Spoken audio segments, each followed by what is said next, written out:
A lot of pent-up anger. And when you go for a healing and someone says, oh, they were healed, a lot of times you just let go of the gas for the pressure. Because your conditioning's still there. You got to go back to the theater next week. You still think the same way. You still need to go back. As long as your thinking doesn't change, the habit of your health remains the same. And it can get worse without relief. Some healers are great comforters. They help you get rid of that steam, rid of that frustration, rid of that anxiety, to help you get the chance to get back on your feet. But that's when you need to start thinking about reality and go beyond just accepting that your views are positive. You have to now prove that it's worth your while. Thinking positive won't happen. Your neurology will not let you until you find evidence. There's a mechanism in us that we call the rational mind. God put it there and he said, hey, you need proof before you believe this. Otherwise, you're going to be like a cow, a domesticated individual. And it wasn't intended for us to be cows. I believe. Everyone in the world, unless they are truly enlightened, would normally be a fault finder. It's normal. When you drive down the street, people smile and go, hi. Yeah? And others, what do? They find fault. They don't want to look at you, right? There's a guy walking down the street. I'm going to do this as a betrayal. It's early morning. Birds are singing. Guy's happy when he leaves his house. Da-da, da-da-da-da. Next thing you know, you see him and he's standing waiting for whatever. And he looks really upset. Really angry. Trying hard. What happened to him? What makes us upset? What gets us upset? Birds. Birds. First thing in the morning, birds. Maybe he's really uncomfortable with himself and he's having to wait and doesn't want to be seen just standing there because he's uncomfortable. There's a lot of reasons. Yeah, go ahead.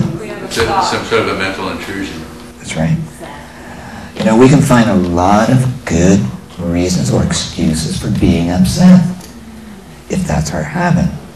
But the most important thing you need to remember is that people use their mind to upset themselves. Write that down. If you get up in the morning and you're smiling, and within an hour you're upset, did you have to be? Or could you have thought about that same thing differently? You arrive at a better conclusion when you're at peace with yourself and you think something out. I know what it is to be frustrated, have a little anxiety in your life, feel a little bit disturbed, and you go, yep, can't always do that, but I can try. But the key is to remember is it's just an impression. Most of us don't realize that that's all we're dealing with.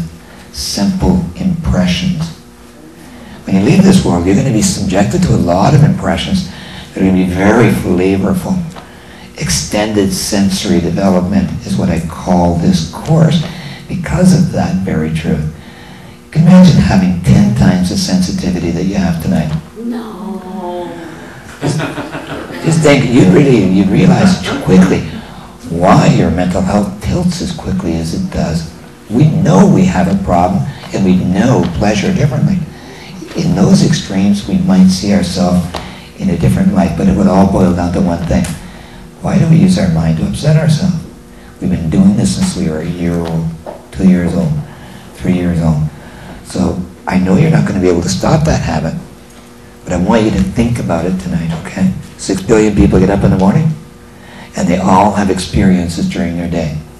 And before they go to sleep tonight, they have to resolve the fact that they did not accept anything, or very few things. Most of the day they were critical, complaintive, and punishing. Most of the day they found fault. And if you didn't find fault and you went to bed and you had your peace of mind, it was because you were accepting of the raw truth, the naked truth. The naked truth is this. People in this world are in a process. They are becoming enlightened.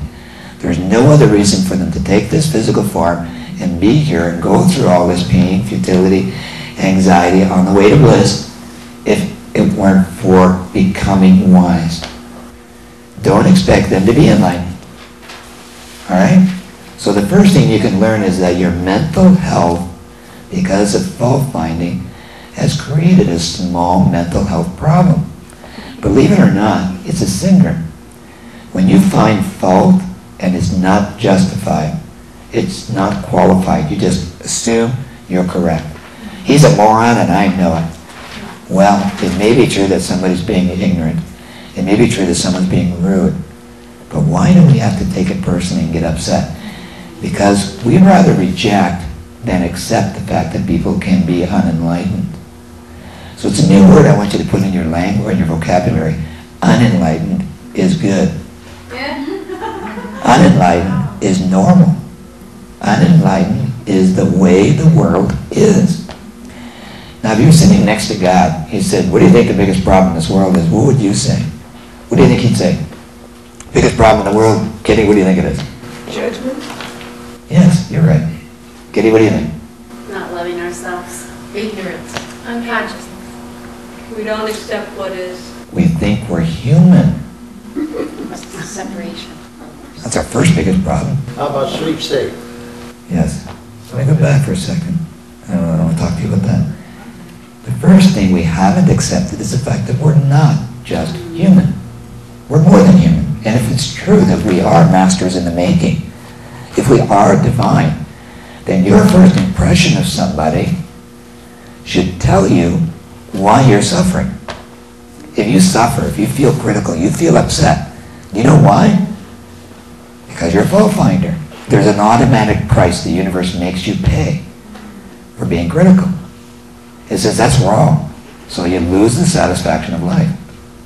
There's a small price. You lose the sense of objectivity that would otherwise have been. And most of us don't know what it is to be objective. Most of us don't know what it is to have a great day where we haven't judged a thing. We're unopinionated. Everything's okay. The unenlightened are having fun too. Throw away.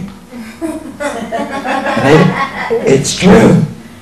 When you get to that point where you accept the fact that it's the normal process, that people are here getting an education, that we're here to be wise, then you can correct the view you have. What do you think we're here for if not that? Anyone? We're here to be wise. And we're here to learn that love is a carrot. You know, God did that. He said, here, love. See? It's everything, isn't it? But you can't have unconditional love if you don't have unconditional understanding. The head has to go with the heart. Otherwise, the heart is constantly trying to love, and the head keeps going, no, no, no, no, no, no. Those are idiots. Don't love them. Those are morons. Don't love them. We can only love the ones we love. We can only love the ones that are spiritual. We can only love the ones that go to our church. We can only love the ones that like me. No, Mark says I can love them, but it'll take too much time. Take too much time to love them? Well, Or take... they need so much love that it... I get what you mean. But here's how you start. When you realize that someone's unenlightened, what's the first thing that pops in your mind? What do they need? A lot. They need to understand who they are. Right. Now, are you willing to go through whatever it takes to meet the demand to help them resolve their life to find out who they are? No. Then stay out of therapy. Stay out of therapy.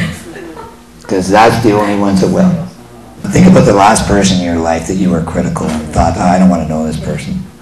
You probably had good reason for it, okay? But I just want you to be mindful of that person in your mind.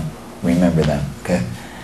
Now, if you had known then that they were just being unenlightened, you might have handled it differently and said, look, I realize what's going on here, and I can't accept this your way. I do accept it my way, and that means it's really not in our best interest to continue to see each other.